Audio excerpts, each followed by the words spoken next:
श्री आदिशक्ती तुळजा भवानी एक 4-5 वर्षांपूर्वीची गोष्ट असेल. मी अमेरिकेत गेलो होतो आणि माझ्या मुलीचं कॉन्व्होकेशन होतं.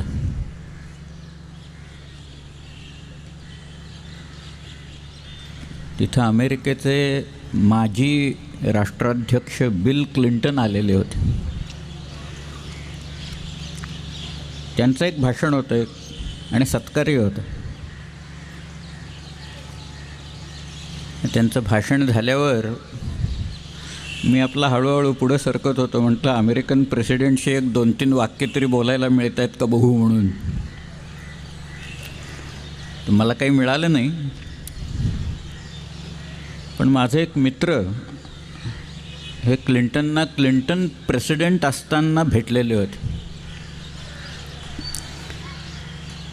आणि किती वेळ भेट असेल, काय 2 मिनटं 3 मिनटाची भेट असेल. अमेरिकन प्रेसिडेंटने तर किती वेळ भेटणार आपल्याला. त्यांच्याकडे इतरांना भेटायला वेळ असतो. मोनिका ल्युइन्स्की वगैरे म्हटलं की वेळ काढतात ते भरपूर. पण हे पंडित म्हणून होते. त्यावेळेला त्या भेटीनंतर क्लिंटननी यांना विचारलं, where have you come from Mr Pandit. तेव्हा पंडित म्हणाले, I have come from a very small place called Pune near Mumbai. तेव्हा क्लिंटन म्हणाले, you have come from the province of Shivaji Maharaj.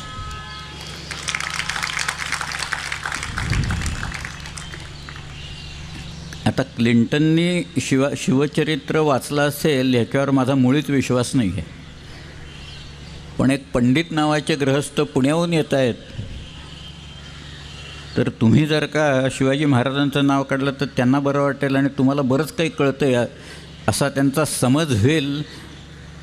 असे त्यांच्या भोवतालचे जे सेक्रेटरीज असतात ना, की जे ब्रीफिंग करतात, असा जो प्रकार असतो याला ब्रीफिंग म्हणतात. ब्रीफिंग की त्यांनी काय बोलायचं, काय नाही बोलायचं, काय सांगायचं आहे त्या वेळेला. पण क्लिंटनने निदान नाव काढलं हेच खूप झालं महाराजांना. हो ची मिन्हांचं उदाहरण मी सांगितलं की त्यांनी शिवाजी महाराजांच्या टॅक्टिक्स, स्ट्रॅटेजीज ह्या पाहिलेल्या होत्या. आणि मला नंतर मोहन धारिया एकदा असं म्हणाले की निनाद, अरे एवढ्यावर नाही थांबलं. हो ची मिन केव्हा गेले तिकडं, ते व्हिएतनामला वारले सुद्धा. नंतर त्यांच्या परराष्ट्रमंत्री एक बाई आल्या होत्या दिल्लीत आणि त्या म्हणायला लागल्या, रायगड कुठे आहे, मला रायगड बघायचा आहे. आता त्या दिल्लीतल्या लोकांनी विचारलं, तुम्हाला रायगड कशाला बघायचं आहे. म्हणाल, नाही शिवाजी महाराजांचा राज्याभिषेक तिथं झाला, आम्हाला बघायचं आहे. मग यांनी थापा मारले, ते फार लांब आहे, इकडे तिकडे वगैरे असं करत. पण त्या ज्या परराष्ट्रमंत्री व्हिएतनामच्या बाई होत्या त्यांनाही महाराज माहिती होते चांगले आणि त्यांना ते बघायचं होतं ठिकाण. आता अमेरिकेचा प्रेसिडेंट कुठं, व्हिएतनामसारखा एवढासा बारका टिझभर देश कुठं. पण शिवाजी महाराज मात्र माहिती आहेत, आजही माहिती आहेत त्या लोकांना. आजही काही गुण त्यांच्यापासून शिकण्यासारखे आहेत. आता शिवचरित्र झालं, 300 वर्ष वाचतो आहे आपण. तेच प्रसंग आहेत, काही फारसा फरक पडणार नाही. अफजलखानाला की त्याला मारलेला आहे माहिती आहे सगळ्यांना. शाहिस्तेखानाला खरं म्हणजे मारायचं असतो, पण बोटांवर वाचलं एवढंच. परंतु नेमकं त्याच्यातनं काय शिकायचं काय मग. 18,306 दिवसांचं त्यांचं जे आयुष्य आहे, त्या आयुष्यातनं मग शिकायचं काय नाही. मला आठवतं आहे श्रीकृष्ण गोकुळात असताना त्यांना ते लोणी बिणी वगैरे जे काही खात असे, त्याच्यात बलरामानी तक्रार केली होती की एवढा होता, बारका होता श्रीकृष्ण, काही फार मोठा नव्हता, लहान होता, की ह्याने ते लोणी खाल्लं आहे तिकडं वगैरे म्हणून. मग यशोदेने बोलावलं त्याला आणि ते म्हणाले मला दाखव बघू तू काय खाल्लंयस. तो म्हणाला मी नाही खाल्लं, काही नाही. ते म्हणाली तोंड उघड, मला बघू दे तू काय खाल्लं की नाही ते. पण त्या श्रीकृष्णानं तोंड उघडल्यावर तिला जे काही विश्वाचं विराट दर्शन झालं, नेमकं तेच दर्शन शिवाजी महाराजांच्या बाबतीत सुद्धा कवींद्र परमानंदाला अपेक्षित आहे. तुम्ही शिवभारत काढून वाचा, त्यात शिवाजी महाराजांच्या शिवनेरीवरच्या बाललीला दिल्यात, फार छान आहेत. त्या कवींद्रानं असं लिहिलं आहे की शिवाजी राजांना ते रांगत असताना घराचा उंबरा ओलांडायला अडचणी येत असत. भिंतीवर पडलेला सूर्याचा कवडसा बघून ते हट्ट धरत मला तो कवडसा पाहिजे म्हणून आणून द्या मला. मग थोडे मोठे झाल्यावर ते प्राण्यांचे आवाज काढून भोवतालच्या सगळ्या दासी होत्या त्यांना भेडसावत असत. आणि एक त्यांनी दिलं आहे की शिवाजीराजे त्या शिवनेरीवरची माती खात असत म्हणून तिथं दिलं आहे. लहान मुलं असतात बघा, आईची नजर चुकून हळूच एक बकणा घालतात तोंडात, पण ती माती शिवनेरीची एवढं लक्षात ठेवायचं आपण. त्या सगळ्या सह्याद्रीवरची माती आहे ती, आणि शिवनेरी या किल्ल्यावरची माती आहे. त्या मातीचा प्रभाव फार मोठा आहे की शिवाजीराजांनी माती जी खाल्ली, म्हणजे लहानपणी त्यांना उंबरा ओलांडायला अडचणी येत असत. शिवाजीराजांनी मोठं झाल्यावर तंजावरपासून दिल्लीपर्यंत घोडदौड केली. जे सूर्याच्या कवडशासाठी हट्ट धरत असत त्यांनी प्रतिपत चंद्रमुद्रा शिरावर धरली. जे दासींना प्राण्यांचा आवाज काढून भेडसावत असत त्यांनी औरंगजेबाच्या समोर भर दरबारात सिंहगर्जना केली. आणि जे माती खात असत तिथं शिवनेरीची, त्या शिवाजीराजांनी भोवतालच्या 8 पातशायांना धूळ चारली नंतर मोठं झाल्यावर. हे विराट दर्शन नाही तर आहे काय दुसरं मग ते. आणि आज म्हणूनच आपण नाव काढतो, पण त्याच्यातनं शिकण्यासारखे जे काही गुण आहेत ते गुण मात्र घ्यावेत. त्याच्यात एक गुण असा आहे, मी एक 6-7 वर्षापूर्वी आम्ही काही मॅनेजमेंटच्या मुलांच्यासाठी, मी एक फॅकल्टी आहे तिथं म्हणून मला चांगला अनुभव आहे इंडस्ट्रीचा. मी किर्लोस्करांची एक मोठी कंपनी चालवत होतो स्वतः, त्यामुळे मला इंडस्ट्रीचाही अतिशय उत्तम अनुभव आहे. आम्ही एक सिलेबस डिझाईन केला, वेगळा केला. म्हटलं आपली मुलं जी आहेत, आपल्याकडं शिकून गेलेली मुलं आहेत, विश्वकर्मा इन्स्टिट्यूट ऑफ मॅनेजमेंटबद्दल सांगतो की ही मुलं आउटस्टँडिंग असली पाहिजेत. कुठल्याही ठिकाणी जरी गेली तरी लोकांनी त्यांना ओळखलं पाहिजे की हा मुलगा जो आलेला आहे हा विश्वकर्मामधनं आलेला आहे पासून तिथं. बाकीची जी काही आता मधमाशांच्यासारखी एवढी कॉलेजेस निघालेली आहेत तिथनं तो आलेला नाही, तो वेगळ्या याच्यातनं मुशीतनं आलेला आहे त्याच्यातनं. म्हणून आम्ही सिलेबस बदलून टाकला. म्हटलं आपण बघू प्रयोग करून. म्हणून जे जनरल्स होते आत्तापर्यंत, ते जनरल्सच्या अचिव्हमेंट्स कशा असतात आणि काय असतात, त्यांची फार सुंदर मॅक्झिम्स असतात.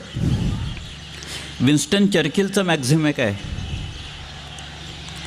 तो म्हणतोय the longer you look back the farther you can look ahead.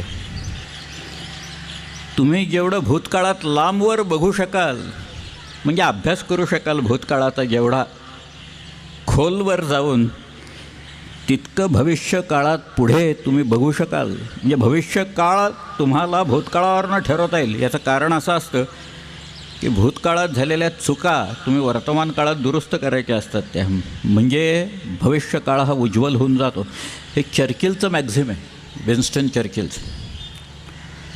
नेपोलियनचं मी उदाहरण सांगितलं की ड्यूक ऑफ वेलिंग्टन म्हणाला होता 5 फूट 2 इंच उंचीचा माणूस बघून, the presence of Napoleon alone on the battlefield was equivalent to the addition of 50,000 men to the army. 50,000 लोक तिथं असल्यासारखं आहे नेपोलियन जर का तिथं असेल. तो नेपोलियन म्हणतो आहे की ability has nothing to do with opportunity, असं त्याचं सिम्पल आहे बघा maxim. Ability has nothing to do with opportunity. म्हणजे if you are able enough you can create your own opportunities. You don't have to wait for the opportunities to come across, you can create them. हे साध्या साध्या मॅक्झिम्स आहेत, पण या थोर लोकांच्या आहेत म्हणून ध्यानात ठेवायच्या आहेत. तशा या शिवाजी महाराजांच्या आहेत की लीडिंग बाय एक्झाम्पल हे का त्याने घालून दिलं उदाहरण स्वतः, की पाठीमागं लोक उभे राहतात. अफजल खान प्रकरण आहे, शाहिस्ता खान प्रकरण आहे, झाल्यानंतर शिवाजी महाराजांच्या पाठीमागं 12 मावळातले लोक उभे राहिले. एक माणूस फक्त गेला, खंडोजी खोपडे. अजून एक गेला, त्याचं नाव केदारजी खोपडे. खोपडेच होते ते दोघं उतरोळीचे. आणि खंडोजी खोपड्यांनी त्याने जी काही फितुरी केली तो परत ज्या वेळेला आला त्याची रदबदली केली कान्होजी जेध्यानी. म्हणून शिवाजी महाराजांनी त्याला त्या तात्पुरता माफ केला. पण तो रोज यायला लागला मुजऱ्याला, खंडोजी खोपडा. एक दिवस महाराज भडकले. ते म्हणाले ह्यानं गुन्हा केलेला आहे आणि हा शिक्षेविना राहतोच कसा, शिक्षा तर दिलीच पाहिजे त्याला. म्हणून शिवाजी महाराजांनी आपल्या लोकांना बोलवलं आणि म्हणाले याचा एक हात आणि एक पाय तोडून टाका. आता ताबडतोब शिक्षा अंमलात आणली, एक पाय आणि एक हात तोडून टाकला. कान्होजी भडकले, कान्होजी जेधे आले. मोठा माणूस आहे कान्होजी, शहाजीराजांच्यापासून आहेत ते. ते म्हणाले आम्ही रदबदली केली असताना महाराज तुम्ही असं कसं केलं. तर शिवाजीराजे असं म्हणतायत की ह्याचा गुन्हा आहे ना, ते म्हणजे मस्तकच मारायचा गुन्हा आहे खरं म्हणजे, पण तो शिक्षेविना जाता कामा नाही. म्हणून ज्या पायाने तो गेला तो पाय तोडला मी, ज्या हाताने माझ्यावर तलवार धरली तो हात तोडला त्याचा मी.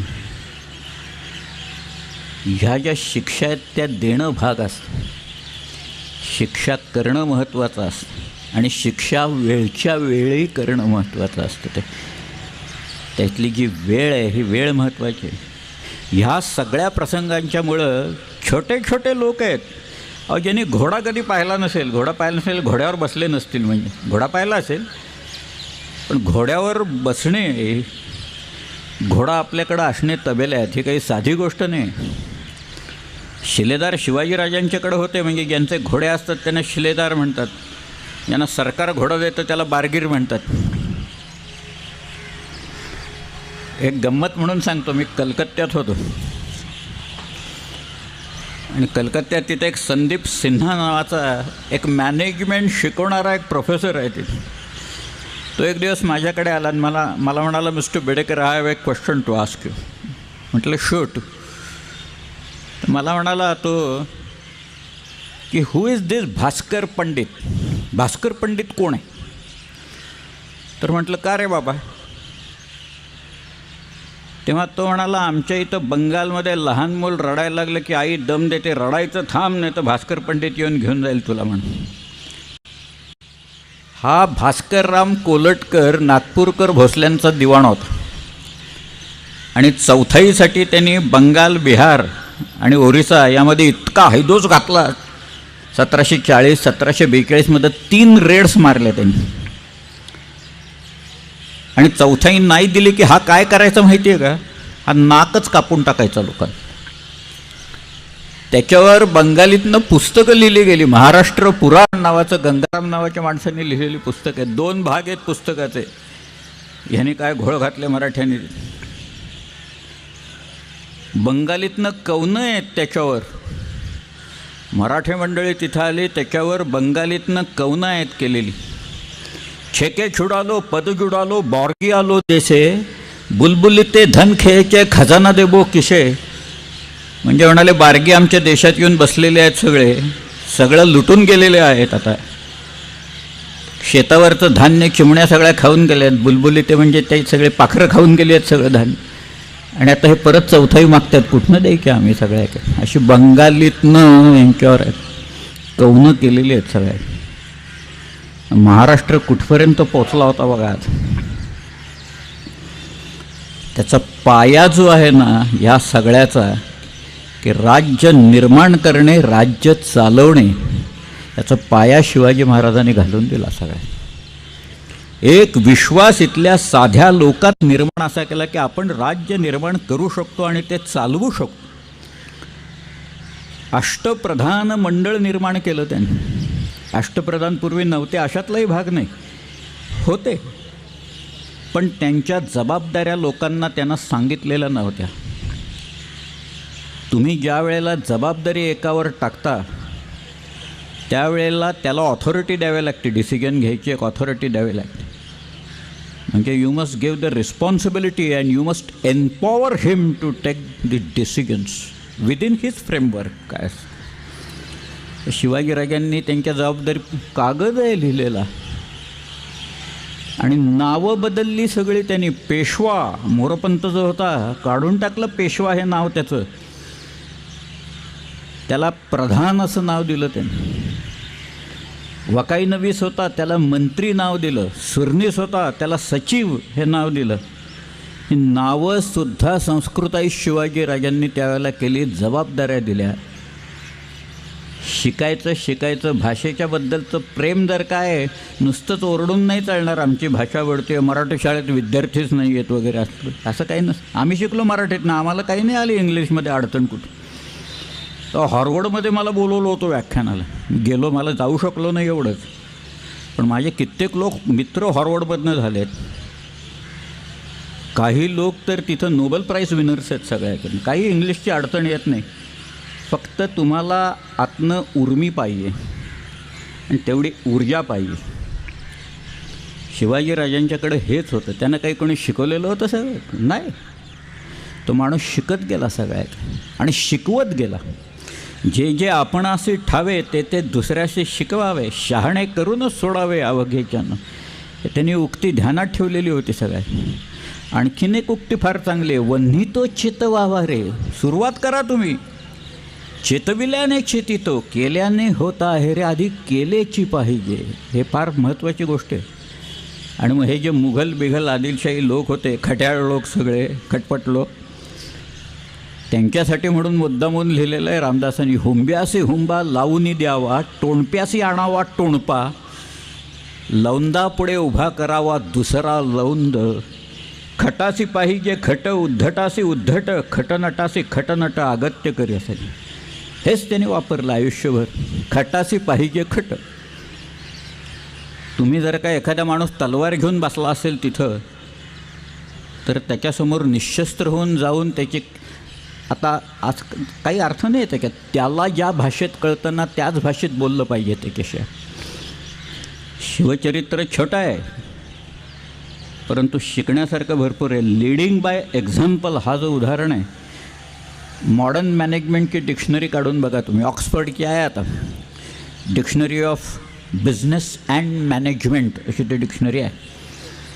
शिवाजी महाराजांच्या वेळेला डिक्शनरी वगैरे काही नव्हतं, पण त्यांनी जे काही केलं ते ह्याच्यात बसतं आहे सगळं. त्याचं कारण असं आहे की हे सगळे जे लागणारे मॅनेजमेंटमधले शब्द आहेत हे सगळे बॅटलफील्डवरनं आलेले आहेत, मुळात जनरल्ससाठी आलेले आहेत सगळे. आणि Shivaji being a tireless warrior, त्यांनी केलेली कृत्य सगळे त्या मॉडर्न डिक्शनरीच्या प्रत्येक डेफिनेशनमध्ये बसतात सगळ्याच्या. त्यामुळं leading by example, leading by the front हा जो एक सगळ्यात महत्त्वाचा भाग आहे. दुसरं म्हणजे प्लॅनिंग.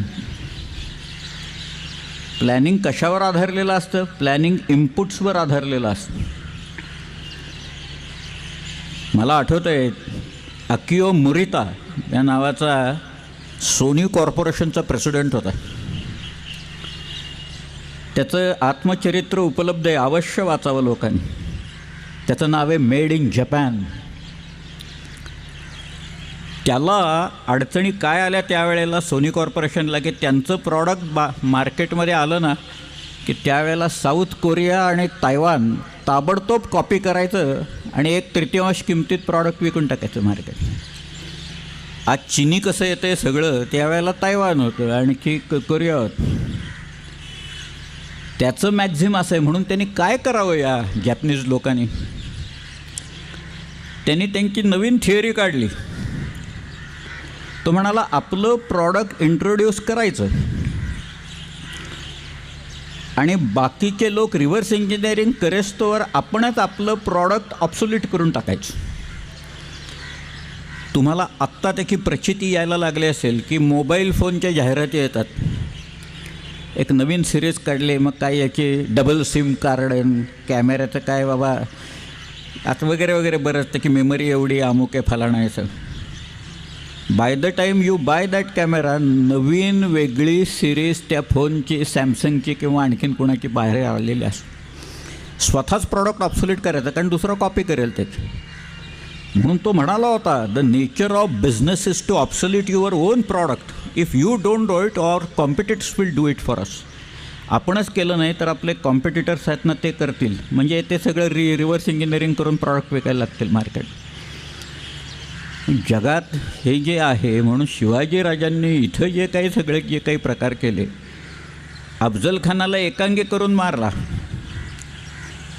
मग नंतर त्यांनी ओळखलं की आता आपल्या जवळ आता कोणी येणार नाही, परत 30 ट्रिक चालणार नाही ना सारखी काय झालं तरी.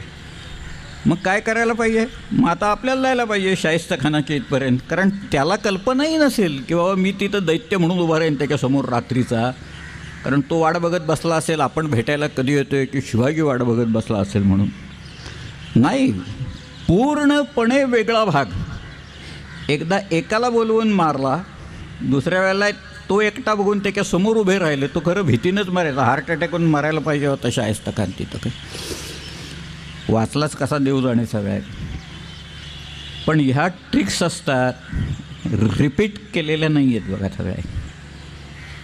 हे दोन मी तुम्हाला सांगितलं. प्लॅनिंग जे असतं त्याला इनपुट्स लागतात. म्हणजे मी मार्केटिंगमध्ये होतो, मी तर काय प्रॉडक्ट म्हणजे अगदी पार त्या शॉपपासून आलेलो होतो. पण तुम्हाला मार्केटिंगला 2 गुप्तहेर खाती ठेवावी लागतात. त्यातला एक इंटेलिजन्स असतो, हा तुमचा कॉम्पिटिटर्स बाहेर त्यांची प्रॉडक्ट लाईन काय आहे, त्यांचं प्रॉडक्ट कधी येणार आहे, लॉन्चिंग प्रोसिजर्स काय आहेत, डीलर्स कसे आहेत, सर्व्हिस बॅकअप कसा आहे, स्पेअर पार्ट्स कसे आहेत, प्रायसिंग त्यांनी काय केलेलं आहे, याची पूर्ण माहिती पाहिजे. तसंच आपल्या कंपनीत आपल्या विरुद्ध कारस्थानं कोण करतायत, कोण कोणाला जाऊन खोटनाट्या बातम्या सांगतायत, कोण कोणाच्या कानाशी लागतं आहे, हे सगळं माहिती. म्हणून इंटरनल एक इंटेलिजन्स वेगळा असतो आणि एक एक्सटर्नल इंटेलिजन्स असतो. हेर खातं हे बाहेरचं आहे, तसं आतली माहिती काढण्यासाठी सुद्धा लागतं हेर खातं. सगळ्यात 2-4 लोक कळणार नाही तसे पेरून ठेवावे लागतात की तुम्हाला ते माहिती आणून देतील. आणि जेवढी माहिती अचूक आणि त्याच्यावर तुम्ही जर का प्लॅन केलं तर तुमचं प्लॅनिंग कधी फिसकटणार नाही. सगळ्यात किती उदाहरणं आहेत शिवचरित्रातली प्लॅनिंगच्याच बाबतीतली. अफजल खानाचं तर मी सगळ्यांच्या डोळ्यासमोर आहे. सगळ्यात शाहिस्तेखानाचं आहे. पण आग्र्याहून सुटका हे जे प्रकरण आहे ना, विलक्षण प्रकरण आहे. आग्र्याहून सुटक्यासारखं प्लॅनिंग मला नाही वाटत कोणी केलं असेल या सगळ्यात. की कोण कुणाचा स्वभाव कसा आहे, काय होणार आहे, कुणाकडनं पैसे आपल्याला काढता येतील, कुणाला आपल्या बाजूला वळवता येईल, कुणाच्या कानफडीत मारता येईल तिकडे वगैरे, हे सगळं शिवाजी महाराजांच्या हातात होतं. सगळं त्यांचं गुप्तहेर खातं जे आहे ते कसं चालत होतं ह्याच्याबद्दल माहिती नाही. इतकी गुप्तता पाळली आहे त्यांनी बहिर्जी नायकांनी. पण गुप्तहेर बातम्या मात्र आणून देत होते. त्याच्यात एक नाव सांगतो मी, आश्चर्य वाटेल तुम्हाला. शिवाजीराजे आग्र्याला असताना त्यांच्या नोकरीत तिकडकेच काही लोक घेतलेले होते आणि त्याच्यातले काही लोक नंतर सापडले. त्यातलं एक नाव सांगतो मी. त्याचं नाव आहे कवी कलश कवीश्वर. म्हणजे कवी कलश हा नंतर संभाजीराजांच्याकडे जो होता, हा शिवाजी महाराजांच्याकडे आग्र्याला नोकरीत होता. त्याचं नाव आलं आहे कवी कलश, ही पदवी आहे त्याला मिळालेली. कवीश्वर ही पदवी असते. एक फारसी कागदपत्रात त्याचं नाव आहे, गोकुळ असं लिहिलेलं आहे. ते गोकुळदास किंवा असं काहीतरी नाव असेल त्याचं. पण हा देखील शिवाजी महाराजांच्या नोकरीत होता. एक कायस्थ सक्सेना होता. ही सगळी मंडळी नंतर सापडली, पण ह्यांनाच काही माहीत नव्हतं. हे काय सांगणार, महाराज कसे निसटले, काय निसटले, ह्याचा पत्ता कुणालाही नव्हता. रघुनाथ बल्लाळ कोरड्यानाही नव्हता आणि त्र्यंबक सोनदेव डबीरानाही नव्हता. त्यामुळं औरंगजेबाने ज्यांचे हाल केले तरीसुद्धा बातमी काय सांगणार, कारण माहितीच नाही कुणाला. इतकी गुप्तता पाळलेली आहे त्यांनी शिवराजांनी. पण तिथं फार मजा आहे. तुम्ही मगाशी म्हणजे एक 3-4 दिवसापूर्वी मी बॅटल ऑफ विट्सचा उल्लेख केला. त्यातलं हे बॅटल ऑफ विट्स कसं काय चालतं ते सांगतो मी तुम्हाला. की शिवाजी राजांना चौक्या बसलेल्या नव्हत्या, चौक्या थोड्या उशिरा बसल्या. तोपर्यंत खूप लोक येऊन शिवाजीला मारा म्हणाले, हा साधा भूमी आहे वगैरे म्हणत होते. त्याच्यात औरंगजेबाची बहीण होती. ते सगळे लोक फिरले, एक मारवाडचा राजा सोडला तर बाकी सगळे शिवाजी महाराजांना अनुकूल झाले नंतर. पण शिवाजी राजे त्यावेळेला असं म्हणाले, औरंगजेबाला अर्ज केला त्यांनी की तुम्ही मला सोडा, तो कुणाच्या तरी करवी करावा लागतो. म्हणून रामसिंगाच्या करवी त्यांनी अर्ज केला की तुम्ही मला सोडा, मी तिकडं जातो, महाराष्ट्रात सगळे किल्ले तुम्हाला देतो. औरंगजेब म्हणाला, हा पळायच्या मागे आहे. औरंगजेब काय साधा माणूस होता काय? तो म्हणाला, हा माणूस पळून जाणार आता इथनं, ते की आता हालचाली सुरू झालेल्या आहेत. तर तो अर्ज घेऊन रामसिंगाकडे गेला होता. तर रामसिंगाला म्हणाला, तू जामीन देतो का त्याचा, पळून जाणार नाही म्हणून.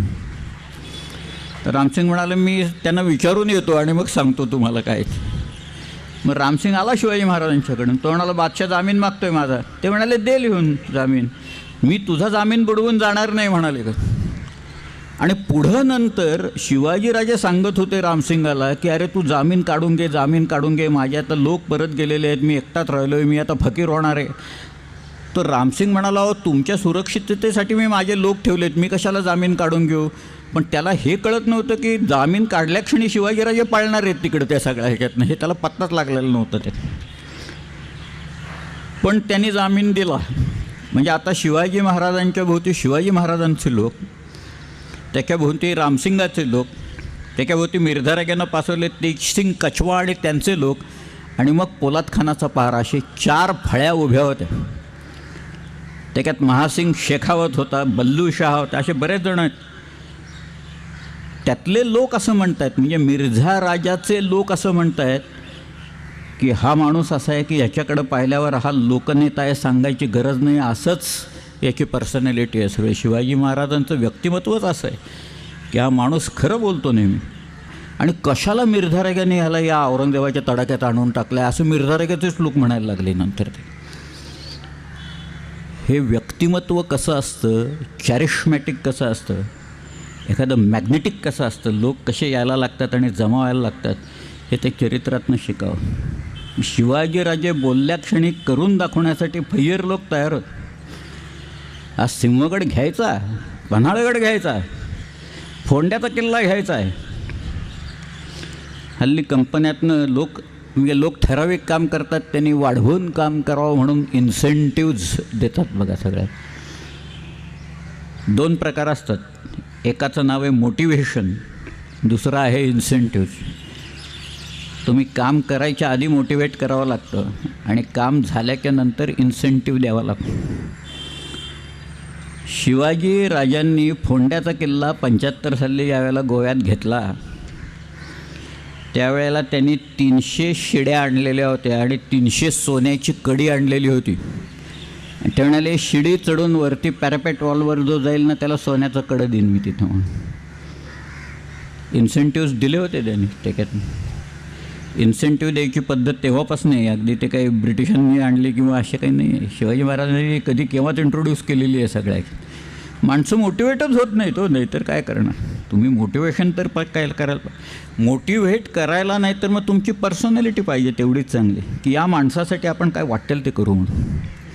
शिवाजीराजांचं होतंच तसं की या माणसासाठी आपण मरायलासुद्धा तयार आहोत. तानाजी मालुसरे आहे, रामाजी पांगेरा आहे. रामाजी पांगेऱ्याचं नाव फार लोकांनी ऐकलं नसेल,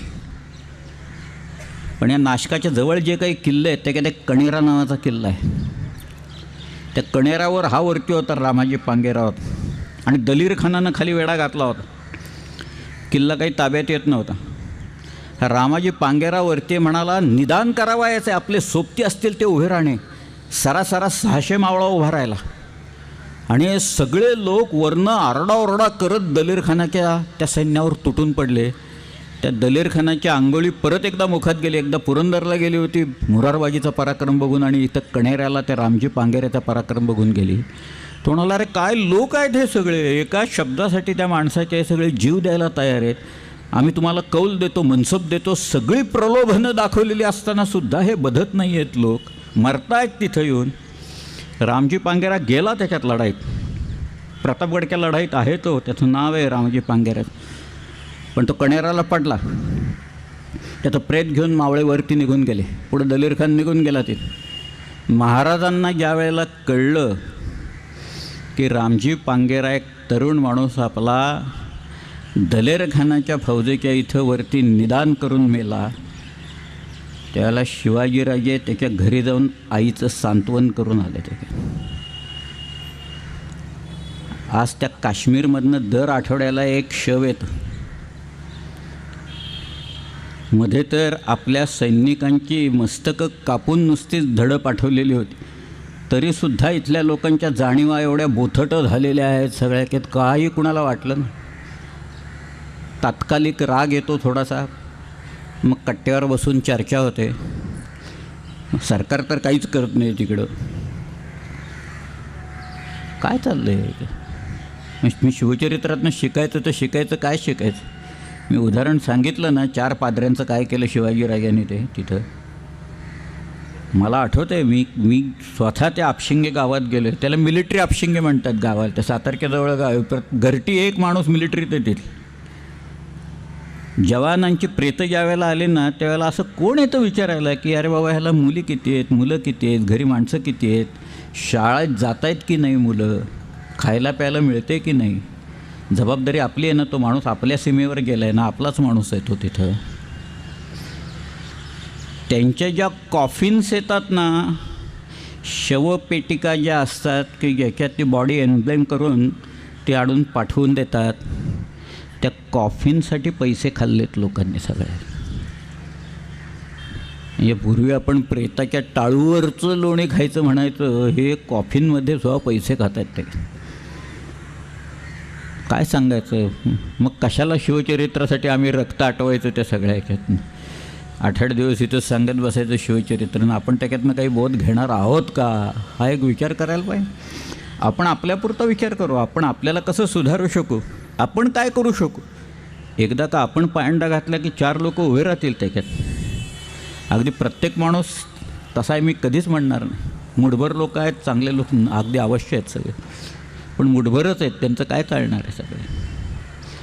पण शिवाजीराजे हे स्वतः करत होते, सांत्वन करत होते. हे लोक गेले, बाजीप्रभू गेला, तानाजी मालुसरे गेला. याचं कारण या सगळ्या लोकांना कळलेलं होतं की आपण स्वराज्याच्या कामाच्यासाठी खर्ची पडलो, आपल्याला मृत्यू आला तर शिवाजीराजे आपल्या कुटुंबाला वाऱ्यावर सोडणार नाहीत, हे त्यांना कळलेलं होतं.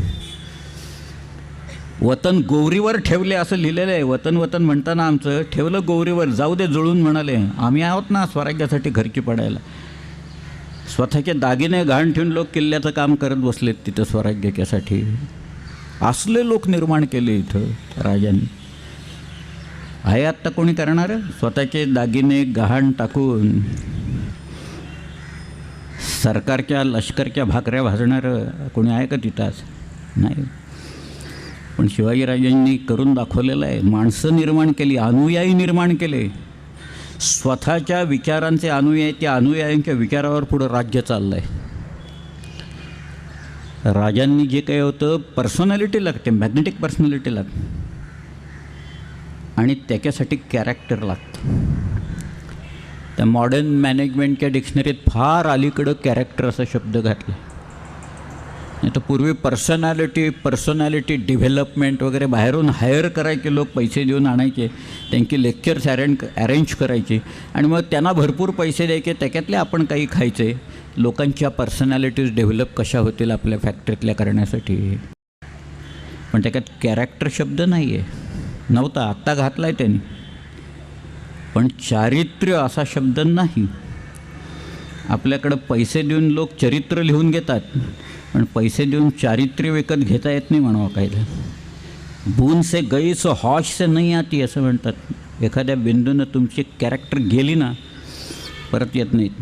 शील भ्रष्ट जर का झालं, इथं परिस्थिती अशी आहे की एका मुलीवर बलात्कार होतो आहे. 5 वर्षाच्या मुलीवर 4 नराधम बलात्कार करतायत. आणि काय सांगायचं, आमची संस्कृती उच्च होती एकेकाळी, त्याच्यात आम्ही गोडवेगात बसायचं का? असा विचारसुद्धा मनात येणं हे सुद्धा भयंकर आहे, सगळ्या अंगावर काटा येणार आहे सगळ्या. आणि लोक जाऊन त्यांच्या आईवडिलांना घरी जाऊन सांगतायत की 2-4 हजार रुपये घ्या गप्प बसा, आहे ना जिवंत मुलगी वगैरे. तुम्ही शिवाजीराजांनी काय केलं असतं? उदाहरणं आहेत आपल्याकडं, पत्रांनी उदाहरणं सांगितलेली आहेत मी. नुसता संशय जरी आला आणि गुन्हा साबित झाला तर हातपाय तोडायची शिक्षा आहे त्याच्यात दिली आहे. जरब निर्माण व्हायला पाहिजे, दरारा निर्माण व्हायला पाहिजे सगळ्यात, ते की लोकात सगळ्यापासून दरारा निर्माण व्हायला पाहिजे. म्हणजे या देशाकडं वक्रदृष्टी करून बघायची हिंमत होणार नाही. इथं आमच्या बॉर्डरच सील नाही आहेत, येत आहेत सगळीकडनं लोक येत आहेत तिकडं, आव जाव. एकदा सांगलीला संभाजीराव भिडे 25-25 हजार लोक घेऊन रायगडला जातात, कुठनंही जातात चालत, या किल्ल्यावरनं त्या किल्ल्यावर. 25,000 लोक. तुम्ही कल्पना करा काय होत असेल तिथे एकदा 25,000 लोक गेल्याच्या नंतर. ते मग ते जातात, काही नसतं बरोबर, स्वतः अनवाणी जातात हे गृहस्थ. काट्या कुट्यातनं दगडाधोंडातनं.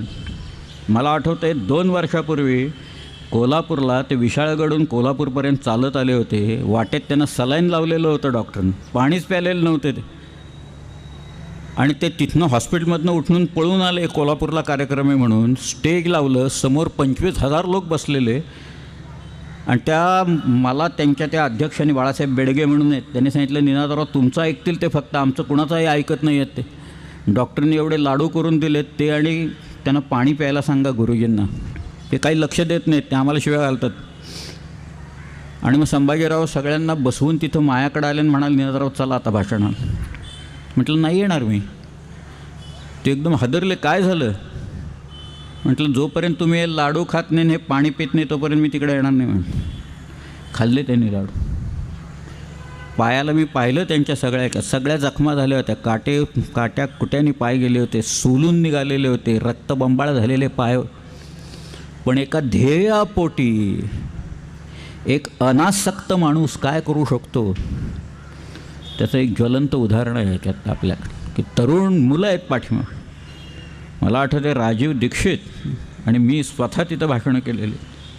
रायगडला मध्ये आले होते, रामदेव बाबा आले होते, त्यांना मी रायगड दाखवला. ते सगळं पाहिल्यावर बाबा इतके विलक्षण खुश झाले. त्यांनी शिवाजी ते म्हणाले आम्हाला इतिहास वगैरे नव्हता. म्हटलं तुम्ही शिकलात कुठं बाबा? कारण मी हरियाणामध्ये शिकलो गुरुकुलात, आयुर्वेद होता, योग होता, संस्कृत होतं म्हणाले. आम्हाला इतिहास वगैरे असलं काही बाकी नव्हतं.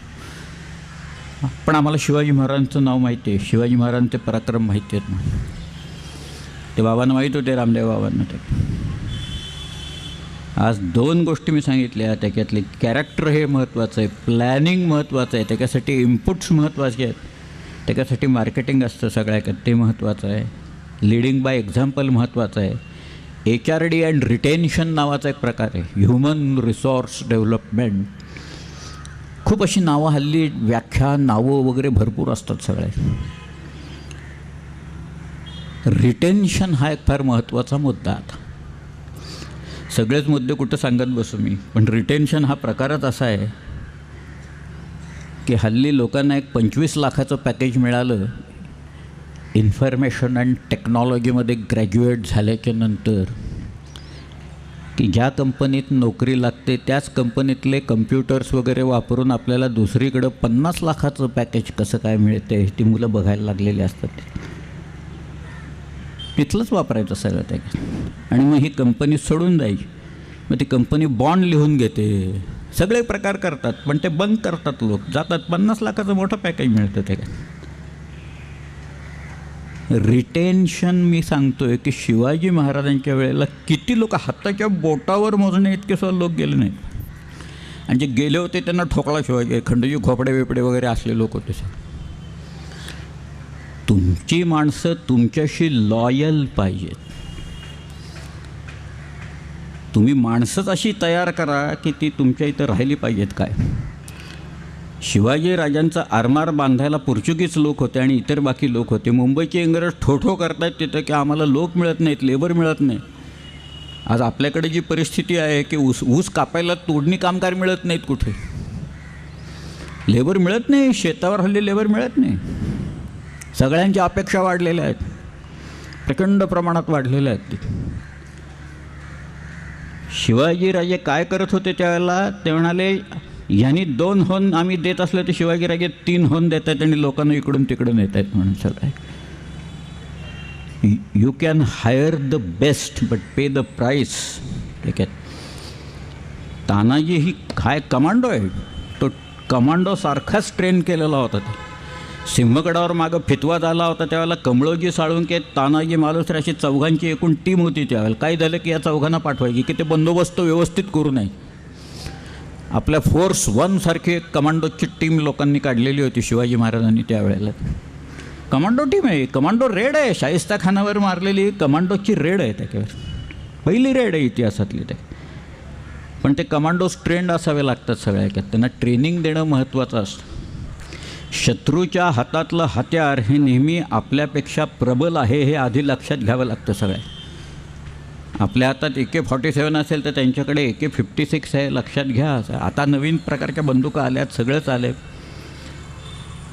पण त्यांचं हत्यार मोठं आहे. आणि काय लोक सांगून जातात, एक साधं वाक्य असतं, 4 शब्द आहेत, पण ते शब्द राजवाड्यांनी आमच्या लिहिलेले आहेत. कधी लिहिले झाले असतील त्याला 70 वर्ष, आज लागू आहेत. राजवाडे असं म्हणाले, जशी संस्कृती तसं हत्यार. तुमची संस्कृती जेवढी प्रगत आहे तेवढं तुमचं हत्यार प्रबल असलं पाहिजे सगळ्यांनी. प्रबल असतं ते. मग आमची किती 5000 वर्षापूर्वीची संस्कृती असं आपण म्हणायचं. श्रीराम आमच्याकडं झाले, श्रीकृष्ण आमच्याकडं झाले, ही सगळी मंडळी मोठी आमच्या इथं होऊन गेली सगळे.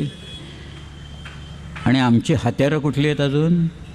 आमचे चीफ ऑफ स्टाफ म्हणत आहेत लढायला आमच्याकडं दारुगोळा नाही आहे. ही परिस्थिती आहे आजची सगळ्या. दयनीय अवस्था आहे. मग काय मग शिकायचं काय शेवटी? शिवचरित्र आणि या सगळ्या ह्याच्यातनं इतिहासातनं बोध घ्यायचा का नाही घ्यायचा? सगळ्या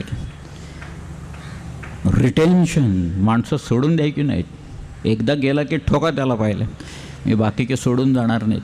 तुम्ही एखादा माणूस सोडून गेला ना की त्या CEOनी त्याच्यावर ट्रेनिंगसाठी पैसे दिलेले असतात. त्याला या कंपनीचं कामकाज कसं चालतं आहे माहिती असतं, त्या कंपनीचे त्याला स्ट्रेंथ अँड विकनेसेस माहिती असतात. तो आयतं जाऊन त्यांना सांगतो कॉम्पिटिटर्सना की हे असं असं तिकडं आहे म्हणून चाललेलं सगळं. ते का पैसे जास्ती देऊन ह्याला घेतात याचं कारण त्यांना नोहाव मिळतो, ताबडतोब मिळतो. आणि काय चाललं आहे आत हे ताबडतोब मिळतं. म्हणून हे मंडळी पैसे जास्ती देऊन पॅकेजेस देऊन लोकांना नेत. आता रिटेन्शन वगैरे सध्या जोरात चालू आहे. शिवाजी महाराजांच्या वेळेला माणसं सोडून नाही गेली सगळ्या. हे अजून महत्त्वाच्या गोष्टी आहेत. No compromise with the core values. नैतिक मूल्य आहेत ना ती शिवाजी महाराजांनी इतकी जपलेली आहेत की तिथं कॉम्प्रोमाइज हा प्रकार नाही आहे, तडजोड नाही त्याच्याशी. गुन्हा केला आणि शाबित झाला, शिक्षा. मग ते स्त्रीदाक्षिण्य किती आहे आणि काय आहे हे सुद्धा शिवाजीराजांनी दाखवून दिलेलं आहे. ती कानडीबाई मल्लम्मा, तिचं नाव सावित्रीबाई, ती बेलवडीची, शिवाजी महाराजांची शिल्प कशाला खोदून ठेवेल होती? जाऊन दाखवायला पाहिजेत कर्नाटकात. हे कुणाचं शिल्प आहे एकदा सांगा बघू म्हणावं. शिवाजी महाराजांचं आहे ना. कशासाठी दिलं आहे? तुमच्या बाईची लाज वाचवली ना कानडीबाईची महाराजांनी तिथं, म्हणून तिनंच कोरलेलं आहे त्याच्यात. आणि आज भांडताय तुम्ही आमच्याशी. त्या बेळगावच्या किल्ल्याच्या समोर 1000 मराठ्यांचं रक्त सांडलं आहे तो किल्ला घेत असताना. याची कल्पना आहे का कोणाला? अनु खान म्हणून होता तिथं, त्यांनी तोफांचा मारा केला मराठ्यांच्यावर. 1000 लोक बेळगावला पडलेत आपले. शिवाजी महाराजांच्या वेळची गोष्ट आहे सांग. पण त्यांच्या मदतीला जायचं टाळलं नाही महाराजांनी, शेवटपर्यंत टाळलं नाही. त्यांनी काही असा भेद केला नव्हता की हे लोक वेगळे आहेत, आमचं स्टेट वेगळे, असला प्रकारच नव्हता. मला कोलारपर्यंत, नंदीपर्यंत, पार तंजावरपर्यंत आपलं राज्य होतं. त्याला कावेरी खोऱ्यातील यक्षनगरीच म्हटलं आहे तंजावरलाच. तिथली देवळं बघा काय विलक्षण आहेत. वृद्धेश्वराचं जे देऊळ आहे, काय अप्रतिम देऊळ आहे सगळं. त्याच्या कळसात शिवाच्या प्रतिमा कोरलेल्या आहेत. जगातला सगळ्यात मोठा शिलालेख आहे तिथं, मराठीतला शिलालेख आहे. भोसले वंश चरित्र असा लिहिलेला, सगळीकडं ओहरीतनं तो शिलालेख कोरलेला आहे तंजावरला. म्हणजे मराठी राजांचा पराक्रम कुठपर्यंत गेला होता हे तिथे कळून गेला. शहाजीराजे थोरले होते ना, त्यांचा नातू म्हणजे व्यंकोजीराजांचा मुलगा, त्याचं नाव शहाजी आहे. या शहाजी राजांनी तिथं तंजावरमध्ये रंगभूमी प्रगत केली. मराठी नाटक पहिला प्रयोग कुठं झाला असेल आणि कुठं लिहिलं असेल तर ते तंजावरला लिहिलं गेलं आहे. 1685 साली नाटकाचा प्रयोग झाला तिथं. एक पंचभाषा विलास म्हणून त्यांनी नाटक लिहिलेलं आहे. फार सुंदर नाटक आहे. याच्याखेरीज तुम्ही युनिटी काय असू शकते हे बघा. त्याच्यात श्रीकृष्ण आहे आणि त्याच्या भोवती गोपी आहेत. आता कृष्ण म्हटला की आल्याच गोपी. त्यातली एक महाराष्ट्रातली, एक तेलुगू आहे, आंध्रमधली एक केरळातली, एक तमिळमधली. आणि ती केरळातली ती आली गोपी की श्रीकृष्ण तिच्याशी मल्याळममधनं बोलतो. महाराष्ट्रातली कोणी आली की तो तिच्याशी मराठीतनं बोलतो. आंध्रमधली आली की तो तिच्याशी तेलुगूतनं बोलतो. आणि त्याची स्वगतं जी आहेत श्रीकृष्णाची तो संस्कृतमधनं बोलतो. त्याच्यात पंचभाषा विलास असं नाटक आहे. प्रचंड प्रमाणात रंगभूमी गाजलेली आहे. आपल्या लोकांनी गाजवलेली आहे, मराठी लोकांनी गाजवलेली आहे. कुठल्या कुठे तंजावर कुठे आज या सगळ्या. पण मी सांगतो या बाउंड्रीज आहेत. मराठी पराक्रम कुठपर्यंत गेला होता आणि शिवाजी महाराजांच्यामुळे पाया त्याचा किती सुदृढ होता आणि त्याच्यानंतर लोकांनी हा झेंडा कुठपर्यंत नेला याच्या सीमा या आहेत. आज का आमचे सदाशिवराव भाऊ अब्दालीशी लढायला गेले? काय कारण होतं मराठ्यांना द्यायचं? आमचं आणि अफगाणिस्तानचा कधी संबंध आला? अफगाण लोकांचं महाराष्ट्राचं कसं काय वाकडं होतं म्हणून अब्दालीशी लढत खेळायला गेलो होता. राजपूत आले तिथं, शीख आले लढायला, जाट आले, कोणी आलं नाही. महाराष्ट्र गेला तिथं लढायला. 1,00,000 लोक पडले एका दिवशी. 14 जानेवारी 1761 या दिवशी 1,00,000 लोकांचं, मराठी लोकांचं रक्त तिथं सांडलं. मला आठवतं पगडींनी एक लेख लिहिला आहे सेतू माधवराव. म्हणाले मी पहिल्यांदा गेलो ज्या वेळेला पानिपतला, त्यावेळेला म्हटलं ही समरभूमी बघून यावे आपण, जवळ आहे गावापासनं. लोकांना चौकशी करत होतो, काही माहीत नव्हतं. शेवटी एक जण म्हणाला वो साहब देखिए काला आम करके एक जगह है, वहाँ जाके देख लीजिएगा, अपना काम बन जाएगा. मग तो काला आम कुठे म्हणून एका रिक्षात बसून मी निघालो तिथं. तो रिक्षावाला म्हणाला काय तिकडे काही नाही. म्हणाला सगळं उजाड वैराण आहे, सगळं काहीच नाही, कशाला तुम्ही तिथं जाताय? त्यापेक्षा इकडं बघा. म्हणाले आमच्या भाजीपाला कसा असतो इथं, हरियाणाचा भाजीपाला फार मोठा आहे, यमुनेचा किनारा आहे, हे एवढा एक मोठा टोमॅटो येतो. म्हणाले तिथं सगळ्या भाज्या अगदी टवटवीत रसरशीत असतात. असं तो बरंच सांगायला गेल्यावर पगडी त्याला असं म्हणाले की तुमच्या भाज्या रसरशीत असणारच, कारण आमच्या 1,00,000 लोकांचं रक्त इथं सांडलं आहे त्या मातीत, त्याच्यावर येत आहेत म्हणाले या भाज्या सगळ्या. 1752मध्ये दिल्लीच्या बादशाहानं मराठ्यांना बोलावून तह केला आणि मराठ्यांना दिल्लीचं संरक्षक नेमलं मुघलांचं. त्याच्यासाठी म्हणून मराठी लोक लढायला गेले. ते 1,00,000 लोक पडले पण कोणाचं मोराल गेलेलं नव्हतं. अब्दाली पळायच्या मागं लागलेला होता सगळ्या. पण इथनं घरबुडवेगळे लोक होते, नजीब खान रोहिल्यासारखे, ह्यांनी मदत केली म्हणून ती लढाईचा गोंधळ झाला. तुम्ही ते सगळं पानिपत पाहिलं ना की एक छोट्या नद्या आहेत. गंभीर म्हणून एक नदी आहे. तुम्ही धोलपूर ओलांडलं आग्र्याच्या अलीकडं, तिथं चंबळच्या वरच्या बाजूला तिथे एक पार्वती नावाची एक छोटी नदी गंभीरला मिळते. मग गंभीर आणि पुढे ते यमुनेला मिळतात. इटावा म्हणून गाव आहे, ते इटाव्याच्या इथं जात. ती एक नदी ओलांडायला या सदाशिवराव भाऊला 32 दिवस लागलेले होते. एक नदी आहे कुठली? गंभीर. या गंभीर नदीचा उगम कुठे माहिती आहे? मध्य प्रदेशमध्ये एक डोंगर आहे, ठिकाण आहे, मोठा पर्वत आहे. लोकांची अशी समजूत आहे की परशुरामांचा जन्म तिथं झालेला आहे. तिथं ती नदी उगम पावते त्या डोंगरावर, गंभीर. आणि 32 दिवस सदाशिवराव भाऊनी एक नदी ओलांडायला घेतले. तरी फौज आमची गेली, तिथं बसली होती. ते सगळं वर्णन उपलब्ध आहे. अब्दालीच्याकडचं वर्णन आहे, लोकांनी अफगाण लोकांनी केलेलं वर्णन आहे सगळ्या. एक पुस्तकच माझ्या मित्राने आत्ता लिहिलं आहे, त्याला फॉरवर्डच माझा आहे, सोल्स्टाईस ॲट पानिपत असं त्याचं नाव आहे. त्या पुस्तकात सगळे दिले त्याच्यात नकाशांसकट सगळे दिले. पानिपत म्हणजे का, आणि त्याची प्रेरणा आहे ना या सगळ्याची ही शिवाजी महाराज. नानासाहेब पेशवा, आता कुठं नानासाहेब, शिवाजीराजे वारले 1680 साली. नानासाहेब पेशवा हा 1761 पानिपतनंतर जूनमध्ये वारला, 23 जूनला पुण्यात गेला तो. त्याची जी पत्रं आहेत सगळी त्याच्यातले एक वाक्य आहे की तुम्ही आम्हाला गनिम म्हणता ना, आम्ही गनिम तो शिवाजी महाराजांचे शिष्य होत, असं वाक्य आहे त्याच्यात पत्रात. त्याच्यात विसरलेले नाही आहेत शिवाजीराजांना, लोक विसरलेले नाही आहेत की हे जे राज्य आहे त्यांनी स्थापन केलं आणि त्यांनी पायंडा घालून दिलेला आहे या राज्याचा, त्याप्रमाणे आपल्याला चालला पाहिजे. तो एक व्हिजनरी होता. तो ऑटोऑन क्लॉसविक आहे, त्यांनी असं लिहिलं आहे की the element under which the war is fought is danger. Danger असतं सगळीकडं, संकटं असतात उभी, आणि त्याच्यात त्या माणसाची जनरलची मनस्थिती कशी असावी लागते, अत्यंत स्थितप्रज्ञासारखी लागते. चौफेर सगळीकडं संकटं उभे असताना तो माणूस असा काही स्थितप्रज्ञ लागतो की तो तारून नेईल तुम्हाला या सगळ्या याच्यातनं. असा तो जनरल पाहिजे, असा सेनापती पाहिजे सगळ्या. रोमेल तसा होता, फील्ड मार्शल रोमेल कसा होता, नेपोलियन कसा होता, तसाच होता सगळ्या. आमचा होरॅशो नेल्सन शेवटपर्यंत गोळी बसेस तो होरॅशो नेल्सन तिथं होतं. हे सगळी मंडळी आहेत आणि आपल्याकडे की शिवाजी महाराज आहेत. ते सगळे ह्यांनी पायंडा पाडून दिलेला आहे, ह्यांनी एक आखून दिलेलंही आहे सगळे, त्याच्याप्रमाणे आपल्याला चालायला पाहिजे सगळ्या. त्यामुळे कितीही संकटं आली तरी पार व्हायला पाहिजेत.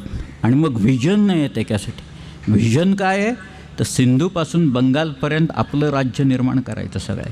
दिल्लीच ताब्यात घ्यायची, थोरली मसलत असंच म्हणायची शिवाजीराजे. दिल्ली 6 वेळा आपल्या लोकांनी जिंकून घेतली. बादशाहच्या जनानातल्या बायकांना तनखा रोज किती द्यायचा हे आपण ठरवायचं. त्या बायका रडायला लागल्या, फार कमी पैसे पडतात, फार कमी आहेत, म्हणून मेहरबानी होऊन 350 रुपये वाढवून दिलेला होता तनखा आपल्या लोकांनी. कुणाची नियुक्ती कुठं करायची हे आपण ठरवत होतो सगळ्या. इतका भारतावर, हिंदुस्थानवर रूल हा मराठ्यांचा. त्याची प्रचिती कशी आली, 1857मध्ये ज्या वेळेला आपल्या लोकांनी रिव्हॉल्ट केला मोठा, त्यावेळेला नेतृत्वाची सूत्र ज्या माणसांनी आयुष्यात कधी तलवार हातात घेतली नसेल असा दुसऱ्या बाजीरावाचा दत्तक पुत्र नानासाहेब होता, त्याच्या हातात सूत्र आले. का? महाराष्ट्रातला आहे तो. हे लढाईत पक्के लोक आहेत, लढाईच्यासाठी नेतृत्वाच्यासाठी हे लोक पक्के आहेत. हे सगळे शिवाजी महाराजांचे गनिमी कावा शिकलेले आहेत. नानासाहेबाच्या नंतर आली सूत्र तात्या टोप्यांच्याकडं. झाशी की राणी लढली, सर ह्यू रोज आणि सगळ्यांनी लिहिलं आहे की तिथं लढणारे अनेक लोक होते, पण त्या सगळ्या लोकात एकच पुरुष लढत होता आणि तो म्हणजे झाशीची राणी. पुरुष म्हटले त्याला झाशी, आणि ती सगळी मर्दाना कपड्यात होती सगळ्यात झाली. आपोआप नेतृत्व महाराष्ट्रातल्या लोकांच्याकडे का द्यावं लोकांनी, असं काय नानासाहेबांनी पराक्रम गाजवला होता, पण नेतृत्व मात्र लोकांनी दिलं त्यांना. सगळ्या बहाल केलं. तात्यापुढं लढत बसला, इंग्रजांना सळो की पळो करून सोडलं त्यांनी. पुढचे अजून 2 वर्ष लढला, 59पर्यंत लढला तात्या. 57 नंतर तात्या म्हणून 5-50 लोक धरून आणले लोक. नानासाहेब पेशवा म्हणून अजून 15-20 लोक धरून आणले. त्याच्याकडनं ॲफिडेविट लिहून घ्यायचे इंग्रज लोक की मीच खरा नाना आहे वगैरे म्हणून. काय वाटेल ते केलं इंग्रजांनी या सगळ्या. पण नेतृत्व जे होतं ते आपल्याकडे आलं. त्याचं कारण एक दिव्य स्वप्न पाहिलं होतं महाराजांनी आणि महाराष्ट्राने त्याच्यात, की एका झेंड्याखाली एकच वेश पाहिजे, एकच देश पाहिजे, एकच भाषा पाहिजे, एकच परचम पाहिजे. त्याला परचम म्हणजे झेंडा, आणि तो झेंडा हिंदुत्वाचा पाहिजे, हिंदू झेंडा पाहिजे. तसा तो झेंडा ज्या रथावर होता अर्जुनाच्या ह्याच्यावर भगवा झेंडा तो पाहिजे ते. पण हिंदू म्हणजे मी म्हणतो ती व्याख्या सावरकरांची व्याख्या आहे. आ सिंधू सिंधू पर्यंत यस्य भारत भूमिका पितृभू पुण्यभूश्चैव सवय हिंदू रीती स्मृता, ही ती व्याख्या आहे. धर्मनिरपेक्ष व्याख्या आहे ती सगळ्याची. शिवाजीराजांच्या बाबतीत इथले लोक होते ना, मुसलमान होते ना, त्या 10 लोकात इब्राहिम खान आहे की, पण तो इथलाच आहे, बाहेरचा नाही आहे तो आलेला. तुर्क नाही आहे तो. दक्षिणेची पातशाही दक्षिणेच्या हातात राहावी म्हणून शिवाजीराजांनी अलायन्स केला. आता मोठे मासे येत आहेत बघा, सगळे पैसे इकडं टाकतायत, मॉल्स उभे राहत आहेत. त्याच्यातनं आपल्याला काय मिळणार आहेत? आमच्या लोकांना फक्त नोकऱ्या मिळणार आहेत, बाकी पैसे बाहेर राहणार आहेत सगळ्याकडे. काय ती डायरेक्ट इन्व्हेस्टमेंट वगैरे काय जे म्हणतात ना, काय DPI BPI वगैरे असतं, हे सगळं आता जे काही चाललेलं आहे सगळ्या ह्याच्यातनं, हे इथले पैसे बाहेर कसे न्यायचे ह्याच्यासाठी चाललेल्या प्रकारे हा सगळा आहे. भरपूर पैसे आहेत तिथं, मॉल उभे करा. शिवाजी राजांनी जे काही इथं केलं, तो जो परचम दाखवला, झेंडा त्यांनी दाखवला, एक दिशा दाखवली, आणि ती दिशा दाखवल्यानंतर मला आठवतं आहे, तुम्ही बहुतेक सगळ्यांनी पोसायडॉन ॲडव्हेंचर नावाचा एक पिक्चर पाहिला. अशाच्या अनेक पिक्चर्स आहेत, एकच नाही आहे. त्याच्यात ते जहाज कलंट, त्याच्यात एक रेव्हरंड असतो, बाकी सगळे लोक एका दिशेला पळत असतात. तो रेव्हरंड म्हणतो माझ्याबरोबर या तुम्ही, मी तुम्हाला बरोबर नेतो. त्या रेव्हरंडच्या पाठोपाठ मुठभर लोक जातात. काही मुलं असतात छोटेसे, 2-3 बायका असतात, अजून 2-4 लोक असतात. ते त्या रेव्हरंडच्या पाठीमागे डोळे मिटून चालायला लागतात की हा माणूस नेईल आपल्याला. जहाज उलटं झाल्यामुळे तो जहाजाच्या तळाकडे जातो, कारण तळ वर आलेला असतो, त्यामुळे तो तळापर्यंत तिथं जातो. आणि ते जे शेवटचं दार असतं ना, तापलेलं असतं, सगळं आग लागलेली असते, ते रोल करत असतो, तो स्वतः लटकतो आणि तो असं फिरवत ते सगळं त्याचे हात सोलतात. शेवटी तो रेव्हरंड पडतो आणि मरतो. दरवाजा उघडतो आणि तो वाट दाखवतो पुढं, ते कापून लोकांना बाहेर काढतात त्याच्यातनं. पण तो माणूस वाट दाखवणार आहे, तो माणूस आपल्याला जिवंत बाहेर काढणार आहे या संकटातनं. या एका आशेपायी लोक त्याच्या पाठीमागं जातात आणि चालत जातात. तसं आहे सर्टोरियसच्या पाठीमागं लोक चालले, शिवाजी महाराजांच्या पाठीमागं लोक चालतच होते. सर, हा माणूस नेईल आणि जे काही करेल ते उत्तमच करेल सगळ्यात. शिवाजीराजांनी चुका त्याच परत केल्या नाही. आपला इतिहास गेल्या स्वातंत्र्यानंतरचा पाहिला तर त्याच चुका शेकडो वेळा आपण त्याच करतो अजून. We never learn from the mistakes. You must learn from the mistakes. चुका करा, चुका होणार, पण चुकीची पुनरावृत्ती नको. तुम्ही चुकातनं शिकत जायचं असतं. 23 किल्ले मिर्झाराजाला ज्या वेळेला दिले, त्याच्यानंतर आयुष्यात शिवाजीराजांनी अशी परत चूक केली नाही. शिवाजीराजांनी पन्हाळ्यावर हल्ला केला, 1000 लोक मारले गेले. Shivaji and his army was outnumbered by Adilshahi forces. 1000 people were killed in one night. परत चूक केली नाही त्याने अशी. He always learn from the mistakes. लोकांना हे सांगत गेले, याचे धडे घालत गेले, नीती शिकवत गेले. आरमाराची निर्मिती केली, कशासाठी? किनारे सुरक्षित होण्यासाठी. आमच्याकडं आरमार आहे, नाहीतर रशियाला भरपूर पैसे देऊन त्यांच्याकडनं गंज चढलेली ती वर्षानुवर्षाची शिप्स आपण आणतो आहे इकडं, आणि आमचे किनारे सुरक्षित आहेत का? नाही. नाही तर हे प्रकरण मुंबईचं झालंच नसतं तिथं, ताज हॉटेल्स. तसं जर का असतं, कुठलाही देश असेल त्याच्या बॉर्डर सेक्युअर्ड पाहिजेत, त्याच्या बॉर्डर डिफाईन्ड पाहिजेत, तिथं कायम लोक पाहिजेत. इथं कोस्टगार्डकडं आमच्याकडं साधे नॅव्हिगेशनल इक्विपमेंट नसती, अशी प्रकार आहेत सगळ्या. कोस्टगार्ड नावालाच आहे तिथं लोकांची. आणि वाटेल तसं इथं देश हा तुडवला जातो आहे. आणि आम्ही आमच्या संस्कृती एवढी मोठी होती, प्रगत होती, हडप्पा इथं होतं, मोहनजोदडो तिकडं होतं, श्रीराम इथं झाले, पार इंडोनेशियापर्यंत गेले, आणि श्रीकृष्णाने भगवद्गीता सांगितली, असं सांगत बसायचं सगळ्या याच्यातनं. शिकायचं मात्र काहीच नाही त्यातनं. प्लॅनिंग जसं आहे, ट्रेनिंग हा एक महत्त्वाचा भाग असतो.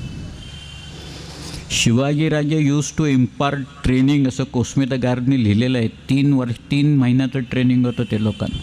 काय होतं माहीत नाही, पण पहिली गोष्ट नक्की अशी असणार, पैसे खायचे नाहीत म्हणून. हे पहिलं ट्रेनिंग द्यायला पाहिजे त्याच्यामध्ये. बाकीचं असेल शस्त्र चालवणं बिलवणं, घोड्यावर बसणं, अमुक तमुक वगैरे सगळं असं. पैसे खाल्ले की मी हात तोडणार. ठीक. अहो, मामाला पकडला स्वतःच्या, संभाजी मामा मोहित्याला तिथं जाऊन लाच घेतली म्हणून मामाला जाऊन पकडला. दिवाळीचं पोस्ट मागायला आलो आहे म्हणून महाराजांनी त्याला पकडून आणला तिथं सगळ्या. त्यालाही सोडला नाही त्यांनी. शिकायचं आहे शिवचरित्रातनं शिकायचं तर हे शिकायचं. फार गंमत असते ज्याच्यातनं. म्हणजे मला आठवतं आहे, आम्ही काही वर्षापूर्वी दिल्लीत व्याख्यानाला गेलो. बाबासाहेब पुरंदरे होते त्याला माझ्यावर. दिल्लीत वसंतराव साठे वगैरे सगळे त्यांनी भाषणं ठेवली होती. बाबासाहेब म्हणाले मी बोलणार नाही, आज निनादराव बोलतील म्हणाले सगळे. ते तुम्हाला मराठी आणखी दिल्ली यांचा संबंध काय होता आहे समजावून सांगते. ती भाषणं वगैरे झाली. खरं म्हणजे आम्हाला गावाला जायचं होतं मसुरीला. लोक म्हणाले रस्ता बंद आहे. म्हणजे नेहमीचा जो आपण रस्ता जो आहे मेरठवरनं जातो मुझफ्फरनगर, तिथनं रुरकीवरनं मग काय हरिद्वार ऋषिकेशवरनं डेहराडून वगैरे असा तो रस्ता बंद आहे म्हणाल. मी म्हटलं का बंद आहे? ते म्हणाले तुम्हाला माहीत नाही का? म्हटलं काय? म्हणाले खांद्यावर कावड घेऊन लोक हरिद्वारला गेलेले आहेत आणि 1 दिवस नाही, रस्ता 8 दिवस बंद आहे. म्हटलं 8 दिवस? पुण्यात आमच्याकडं पालखी येते ज्ञानदेवांची तुकाराम महाराजांची, एक संध्याकाळी थोडा वेळ बंद असतं. ते म्हणाले तुम्हाला कल्पना दिसत नाही आहे किती लोक तिकडे गेलेत. ते किती लोक गेलेत? मग ते म्हणाले 80 लाख लोक गेलेत तिथे. म्हटले करतात काय 80 लाख लोक? ते म्हणाले हे तिथं जातात, तिथं त्या हरकी पोडीमध्ये स्नान करतात गंगेत, गंगाजल त्या कावडीत भरून घेतात आणि ती कावड जमिनीला न टेकता परत येतात. त्यांच्यासाठी वाटेत सगळी सोय केलेली असते, सगळे खाणंपिणं वगैरे सगळं असतं त्या लोकांना. आणि मग आपल्या गावाला येऊन तिथल्या शिवालयात जाऊन त्या शिवावर त्या गंगेच्या पाण्याचा जलाभिषेक करतात तिथे येऊन लोक. हे माझ्या मनात कल्पना अशी आली त्यावेळेला की 80 लाख लोकांच्या खांद्यावरनं कावडी काढून घेतल्याने, ह्यांच्या हातात बंदुका दिल्याने इकडे यायच्या ऐवजी तिकडे जा म्हणून सांगितलं. पण ते काय आपल्या कल्पना आपल्याकडेच राहतात, थोड्या त्या प्रत्यक्षात थोड्याच येतात सगळ्या. आम्हाला दुसऱ्या मार्गाने जावं लागलं. लोणी म्हणून एक गाव होतं वाटेत, पुढे शामली म्हणून गाव होतं. त्या लोणी गावाला आल्यावर मी म्हटलं अरे जरा थांबूया का इथं? लोक कोणाला कशाला थांबायचं? अरे म्हटलं इथं अब्दालीचा मुक्काम होता 20 दिवस. म्हटलं आपण बघूया इथं कुठंतरी काही दिसतं आहे का म्हटलं त्याचं. नाही म्हणलं कशाला काय ते वेळ कशाला घालवायचा आपण. म्हटलं काय वेळ घालवायला. मग आम्ही पुढं गेलो, गौरीपूर म्हणून लागलं. अरे म्हटलं इथं थांबा, इथं अब्दालीने नदी ओलांडली. म्हटलं सदाशिवर भाऊला नदीने ओलांडता आली, अब्दालीनं नदी ओलांडली, अब्दाली इकडं आला आणि कुंचपुरा आणखी दिल्ली याच्यामध्ये येऊन बसला. म्हटलं आपण थांबून बघूया. ह्यात ते म्हणाले काय नाही, आपण वेळ वगैरे वाया घालवायला नको, आपण पुढं जाऊ. असं करता करता शामली नावाचं गाव आहे. ते शामली आमची गाडी थांबली, पाऊस पडला होता, ते चिखलात आम्ही उतरलो. तेवढ्यात खूप लोक आले, क्या साहब क्या चाहिए क्या? अरे म्हटलं काय ते सांगा, मग सांगतो तुम्हाला काय. म्हटलं घोसगड कुठे आहे, इथं दिसतोय का घोसगड? तो म्हणाल साहब वो दूरी पर जो टिला दिख रहा है वही घोसगड आहे. म्हटलं सांगा. म्हटलं घोसगड कशासाठी तुम्हाला पाहिजे घोसगड? सांगू का म्हटलं आता. म्हटलं 1788 दिल्लीत नजीब खान रोहिल्याचा नातू, त्याचं नाव आहे गुलाम कादर. हा गुलाम कादर दिल्लीत आला. नजीब खानाचा मुलगा आहे, त्याचं नाव आहे जाबेता खान. जाबेता खान शीख झाला. त्याचा मुलगा हा गुलाम कादर हा दिल्लीत आला. सुरुवातीला चांगला वागला. एक दिवस त्याला काय वाटलं देव जाणे, त्यांनी बादशाला पकडला, बादशाला त्या आसनावरनं खाली खेचला, त्याच्या छातीवर हा बसला. तुझी संपत्ती कुठे आहे, अमुक कुठे आहे, सगळं काढ म्हणाला सगळं. तेव्हा तो बादशाह म्हणाला अरे आधीच तू दिल्ली एवढी लुटलेली आहे, सगळंच लुटले, तुला असं वाटतंय का की मी गिळून ठेवलेली आहे? गुलाम कादर त्याला म्हणाला की ते सुद्धा मला तुझं पोट चिरून बघावं लागेल, तू गिळले आहेस का नाही ते. असं म्हणून त्यांनी ते हे सुरा घेतला आणि त्यांनी डोळे काढले बादशाचे तिथंच आणि त्याला अदबखान्यात घातला. आणि हा स्वतः त्या आसनावर जाऊन दिल्लीच्या तख्तावर जाऊन गुलाम कादर तिथं बसला. म्हटलं मराठे आम्ही मुघलांचे संरक्षक, पण त्यावेळेला थोडा बेबनाव झाला होता म्हणून मराठे लांब होते, मथुरेला होते. महादजी शिंदे वगैरे सगळे बसले होते. महादजी शिंद्यांनी त्यांचे लोक पाठवले दिल्लीत. राणा खान म्हणून त्यांचा सेनापती होता, तो आला. जुबादादा बक्षी होता, तो आला. लगबा लाड आला. ही सगळी मंडळी दिल्लीत आली आणि मराठी येत आहेत म्हणताना गुलाम कादर दिल्ली सोडून पळून गेला. त्या आंधळ्या झालेल्या बादशाला अदबखान्यातनं म्हणजे तुरुंगातनं काढून मराठ्यांनी त्या तख्तावर बसवला आणि त्याच्या आज्ञेने गुलाम कादरचा पाठलाग चालू केला सगळ्यात. मेरठला लढाई झाली, तिथनं तो पळाला आणि शेवटी गुलाम कादर इथं आला म्हटलं या घोसगडमध्ये. मराठ्यांनी घोसगड वेढला, मराठ्यांनी तोफा डागल्या घोसगडावर. गुलाम कादर पळाला पण घोसगड ताब्यात आला. त्यांनी तो सुरुंग लावून उडवला, त्याची बायका मुलं ताब्यात आली, आई ताब्यात घेतली, सगळी संपत्ती ताब्यात आणली आणि ती संपत्ती घेऊन म्हटलं मराठे दिल्लीकडं परत येत असताना हे तुमचं गाव आहे ना, म्हटलं हे शामली नावाचं गाव आहे, ते शामली. म्हटलं इथं मराठ्यांना टिप मिळाले की इथं जवळ बामणोलीमध्ये गुलाम कादर लपून बसला आहे म्हणून. मराठ्याने जाऊन गुलाम कादरला पकडला, ती संपत्ती गुलाम कादरला बादशाच्या समोर आणून उभा केला आणि बादशाच्या आज्ञेनं गुलाम कादरचा शिरच्छेद केला. म्हणून बादशांनी मराठ्यांना त्यांचं निशाण दिल्लीच्या किल्ल्यावर लावायची परवानगी दिली. ते पुढची 15 वर्ष मराठी निशाण दिल्लीवर फडकत होते तिथे. 1803पर्यंत मराठी निशाण जनरल लेकनी इंग्रजांनी काढेस्तोवर आपलं निशाण दिल्लीच्या किल्ल्यावर फडकत होतं. काय अचिव्हमेंट्स आहेत सगळ्या. त्याचा पाया महाराजांनी घातलेला आहे. काम असेल ते उत्तम, प्लॅनिंग असेल ते उत्तम, चारित्र्य असेल उत्तम, माणसं हायर करायची उत्तम, व्हिजन एक पाहिजे, करेज एक पाहिजे. हे सगळे गुण शिवाजीराजांनी दाखवून दिले तिथं सगळ्या. तेच तर शिकायचं आहे आपल्याला. सगळे काय शिकावं हे आहेत ना, शिकण्यासारखं आहे. आपण सरळ चालावं. अहो तरुण पाहिले इथं जाता येता मुलींना बघून शिट्ट्या काय मारतात आणि धक्के काय मारतात आणि ही असली परिस्थिती. तर काय केलं असतं तुम्ही. आता मी शिवचरित्र काय 5-6 दिवस सांगतो आहे, काही सांगितलं नाहीच ते खरं म्हणजे. मी तुम्हाला आता सिंहगड कसा घेतला आहे सांगायचं तर मला 2-3 दिवस लागतील होते सगळं सांगायला सर. परंतु हे जर का शिवचरित्र वाचलं तर हे मुलं करणार नाहीत असलं का, धजावणार नाहीत करायला. यास जरब निर्माण व्हायला पाहिजे या सगळ्या. खरं जर का शिवचरित्र आचरणात आणायचं असेल तर एक उत्कृष्ट अनुशासन निर्माण करायला पाहिजे या सगळ्या. त्या अनुशासन निर्माण करायची गरज आहे. ते पार प्रशासनापर्यंत शेवटपर्यंत झिरपत गेलं पाहिजे. सिपेज असते तिथपर्यंत गेलं पाहिजे आणि सगळ्यांना त्याची जरब बसली पाहिजे. हेच तर शिवचरित्राचं सार आहे सगळ्या. मी तर आज थांबतो. आपला एक छोटासा कार्यक्रमी इथं आहे, 15-20 मिनटं त्याच्यात जाणार आहेत या सगळ्या ह्याच्यात. मी गेले 7-8 दिवस डोंबिवलीकरांचं प्रेम अनुभवतो आहे. मला डोंबिवली नवीन नाही आहे खरं म्हणजे.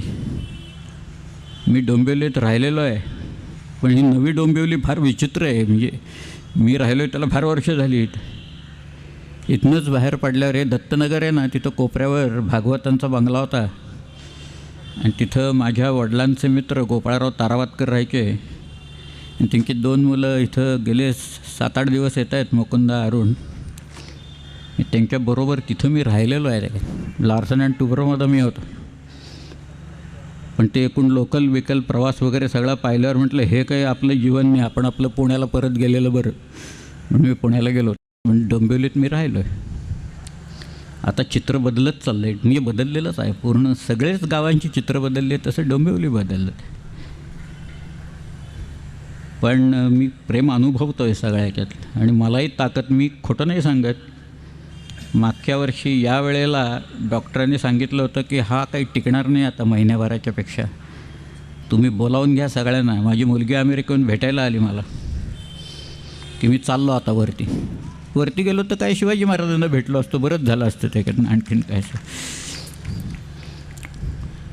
पण एक लोकोत्तर नेता आपल्याकडे झाला आणि त्याच्यापासून आपण काही खरं शिकणार आहोत का. काहीतरी संकल्प असा एक करायला पाहिजे. छोटा असेल अगदी. प्रत्येकाने मी एव्हरेस्टवरच जाणार असा संकल्प करायची गरज नाही आहे. सगळ्या छोटे छोटे गोल्स ठरवायचे पण ते अचीव करायचे, पाठीमागं लागायचं ते आणि एक पायंडा दुसऱ्या पिढीला द्यायचा. आज पुढच्या पिढीला देण्यासाठी काय हो आमच्याकडं, आम्ही काय सांगणार. पोरं म्हणतात तुम्ही कशाला सांगता इतिहास, वी आर ग्लोबल सिटिझन्स. त्याच्यातनं म्हटलं ग्लोबल सिटिझन्स असतात, तुम्ही जाताय तिकडे तेच चाललं आहे सगळीकडे, असं काय फरक आहे. पण आमच्याकडं आज अमेरिकेला काय इतिहास आहे हो. काही आहे का इतिहास त्या अमेरिकेला? त्यांचा असला तर ते रेड इंडियन्सचा इतिहास असेल सगळा, बाकी नाहीच आहे काही तिथे. पण ते क्रिएट करतायत. म्हणजे मला आठवतं आहे हे एवढ्या मोठ्या पाट्या, बरं काय हिस्टॉरिकल मॉन्युमेंट 100 किलोमीटर्स अहेड वगैरे अशा पाट्या आहे. म्हटलं छान काहीतरी किल्ला बिल्ला अमुक तमुक काहीतरी दिसतंय. आता एक 100 किलोमीटरवर आपण बघायचंच आहे.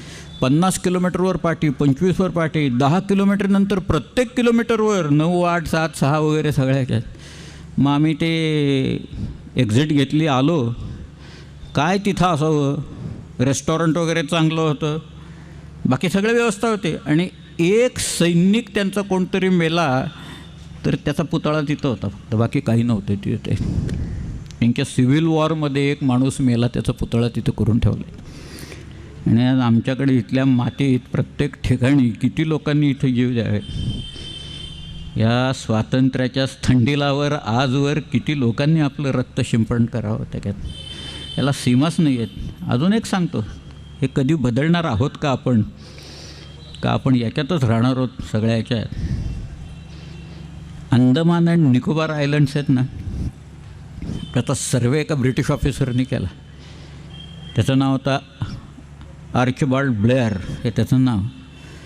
572 आयलंड्स त्यांनी लोकेट केलेले. अजून सगळ्या आयलंड्सना नावं ठेवलेली नाही आहेत.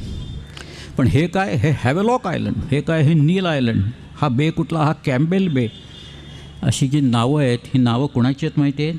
आजही स्वातंत्र्य मिळून इतके वर्ष झाल्याच्या नंतर, 65 वर्षाच्या नंतर, 1857मध्ये ज्या ब्रिटिश ऑफिसर्सनी आपल्या लोकांच्यावर अनन्वित अत्याचार केले त्यांचीही नावं आहेत तिथं.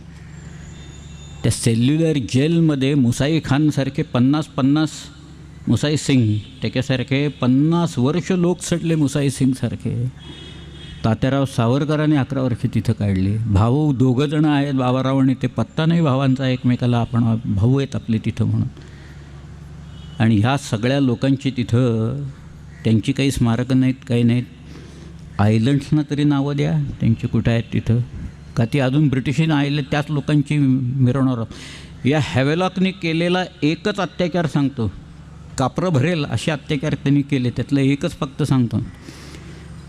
या हॅवेलॉक होता लखनौला. हा कुठं मेला ना ते ठिकाण बघायला मुद्दामून मी गेलो.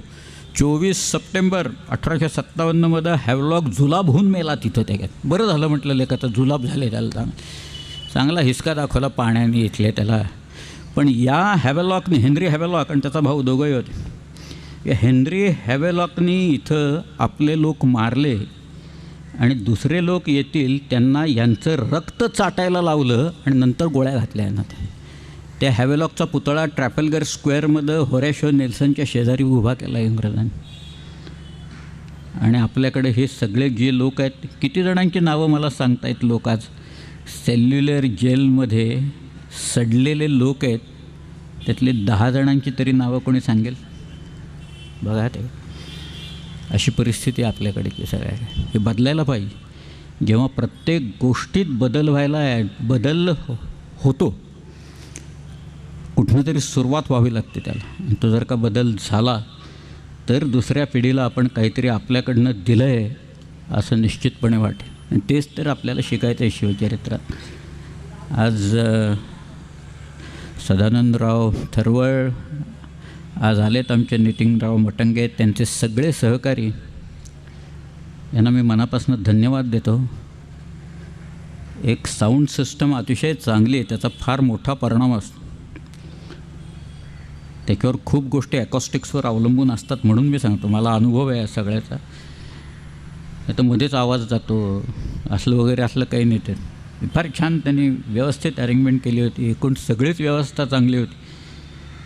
त्यामुळे मी सगळ्यांना मनापासून धन्यवाद देतो. एक भूषणाचा एक छंद म्हणतो आणि मी थांबतो. फार सुंदर छंद आहे, अत्यंत माझ्या आवडीचा आहे तो.